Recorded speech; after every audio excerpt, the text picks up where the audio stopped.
desk. No, I wasn't sick, I conceded.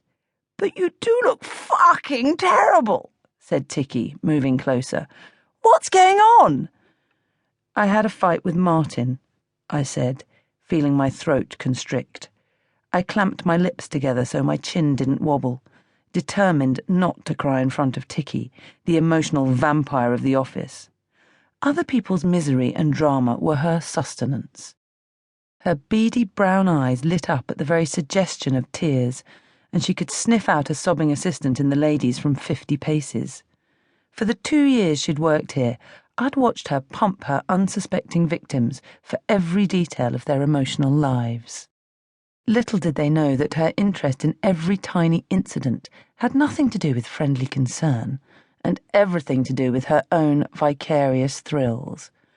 "Martin, the youngest board director at the accountancy firm, Martin?" asked Ticky, moving still nearer as she detected the possibility of weeping.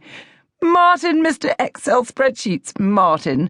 Martin, your boyfriend of 11 years, Martin. Martin, your only boyfriend ever, Martin."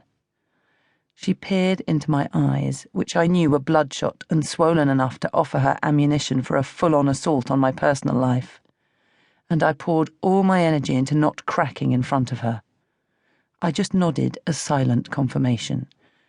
"But, what kind of a fight? A splitting up kind of fight?"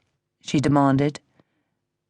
"Yeah, no, I'm not sure," I stammered. "You're not sure? How are you not sure? Either you have split up or you haven't." "I've moved out for a bit," I muttered. "It's just temporary." Of course it was just temporary. This was a moment of madness from Martin.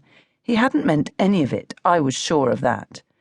In a few days, when he'd calmed down, I'd be moving straight back home where I belonged. "Moved out? Where?" Ticky pressed. I wouldn't have been surprised if she'd whipped out a sheaf of paper and started taking notes to pore over later, rubbing her hands together and cackling. "Just with my aunt," I said. "Your aunt in Clapham?" said Ticky, with impressive recall. "Isn't her house like some random hostel full of nutters?" "It's a boarding house for actors. She's had all sorts of famous people staying there over the years, actually," I said, stung into defending my aunt's home.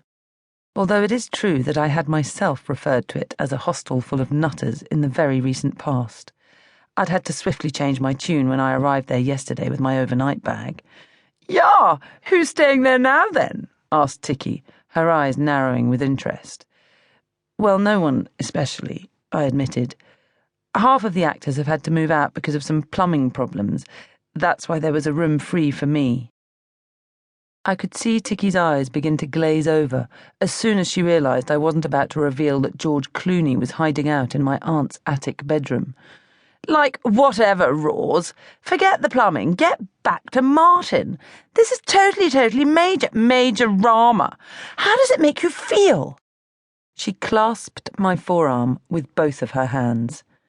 You might think in sympathy, but I knew better. It was a well-practiced restraining hold designed to stop me from moving away. "How do you think it makes me feel?" I snapped, trying to pull away. Ticky held firm. Protected by the thick skin of the supremely posh, she would not doubt for a moment that her interference was, if not wanted, then at the very least necessary. "Terrible, miserable, awful, dejected, like your life has ended?" she prompted. "Unable to eat, lying awake all night sobbing, vomiting at the thought of him with other women." "This isn't helping, Ticky," I said, wresting my arm out of her grasp. Trust Ticky to think the worst of Martin. She'd never held back from declaring him to be Mr. Boring Spreadsheets accountant in the past. But now we'd split up. She somehow had reimagined him as a treacherous man-whore. "There is no other woman." That's what you think," she said, with an infuriating air of knowingness for someone who had met Martin once 6 months ago and seemed barely aware of his existence since. I rolled my eyes. She didn't understand the kind of stress Martin had been under since he'd been promoted to the board. He'd been working late nights and weekends,